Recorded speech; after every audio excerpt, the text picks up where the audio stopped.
In this week's Politics Buzzboard, Rand Paul launches his campaign with a tough speech. We've come to take our country back. Some testy squabbles. No. Listen. But let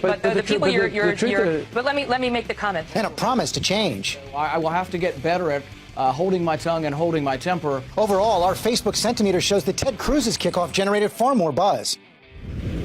Scott Walker's promise to scrap the Iran nuclear deal drew a rare personal rebuke from President Obama. It would be a foolish approach to take, and perhaps Mr. Walker, after he's taken some time to bone up on foreign policy, will feel the same. Walker fired back. This is a guy who in the last year called ISIS the JV squad. And tomorrow, the next official candidate. Florida Senator Marco Rubio steps up to challenge his political mentor, Jeb Bush. A GOP family feud in Florida.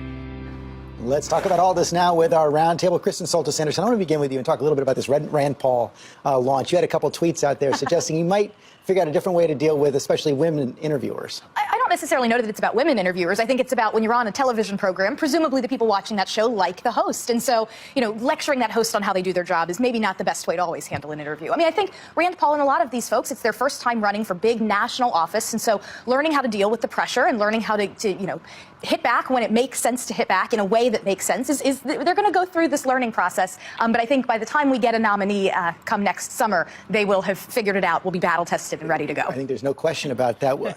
I was also struck, though, by a new poll number that came out on Jeb Bush this week. It was a Bloomberg poll which shows that 42% of Republicans would never consider voting for Jeb Bush. I think the only ones higher in that poll were George Pataki, like 45%, and Donald Trump at like 66%. Bill Kristol, that puts some kind of a ceiling on Jeb Bush if it's true. Unless he can convince some of those people that he's Jeb. He's not just another Bush, and he may be able to do that. For years, the Democrats have fallen in love, the saying goes, and Republicans have fallen in line. Republicans always nominate the presumptive heir, the person who ran second. The last time this year, Democrats are falling in line, really to an extraordinary degree, I think, behind Hillary Clinton, who lost 8 years ago. And it's Republicans who seem to have an appetite for someone new and different. So we're ready for Marco. Donna's ready. Donna's ready for Hillary, but I'm ready for Marco. Marco Rubio, of course, he is going to announce tomorrow. Senator from Florida, 44 years old. I'm going to be talking to him tomorrow, right before the launch as well. He is getting a lot of good buzz, Donna Brazil, and he has a tough profile for Democrats. He is young. Yes. He is Latino. He is from the key state of Florida. 29 electoral votes, announcement from Freedom Tower. But he has a complicated path to victory. There's no question that he's a fresh face on the Republican scene. But at the same time, George, his position on immigration, for example, where he was part of the bipartisan group of senators that pushed this comprehensive immigration reform, and then he began to steadily walk back from it. I think Marco Rubio is going to be a compelling candidate, but you know what? I wouldn't give him the nomination too soon. Which candidate scares you the most right now? I don't know that I'm scared of any of them. I agree with Donna that Marco Rubio does have a conflicted past.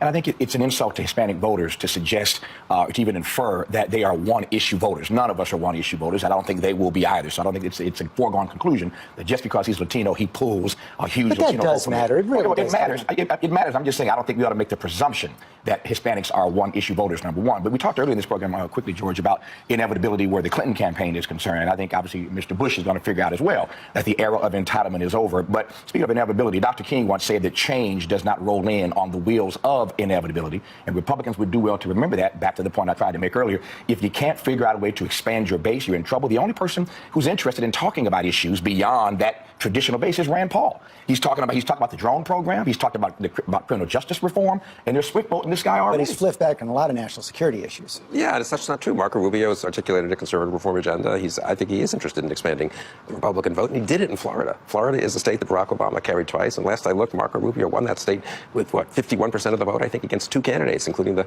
sitting governor, Charlie Crist. And Scott Walker won Wisconsin, a blue or purple state. So Republicans have a chance to nominate people who have a real record of winning independent voters. We're also seeing something new about the power of individual donors in this race. Kind of astonishing that Ted Cruz, in just a couple of weeks, his super PAC's able to raise $31 million. That immediately puts him in the top rank of contenders.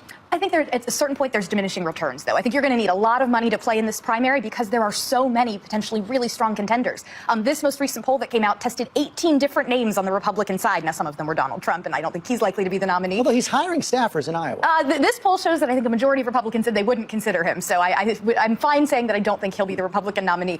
But in this race with so many people in the field, you'll need a lot of money to make a splash, to get your name heard. But you also need to have a vision. You need to have a message that makes you stand out, that makes you somebody who's unique, that expresses how you plan to expand the base of the party, how you plan to hold the party together to build that coalition.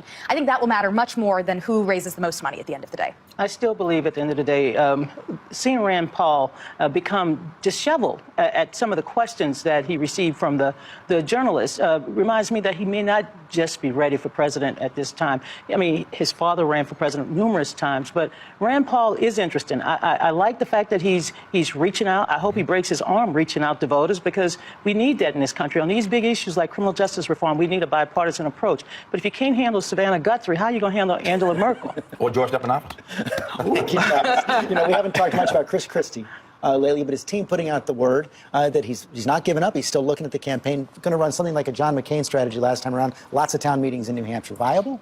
He's a talented political figure. He's been a pretty good governor. I very much agree with Kristen. You need a message, though. It can't just be, hey, I'm Chris Christie. I won in New Jersey twice.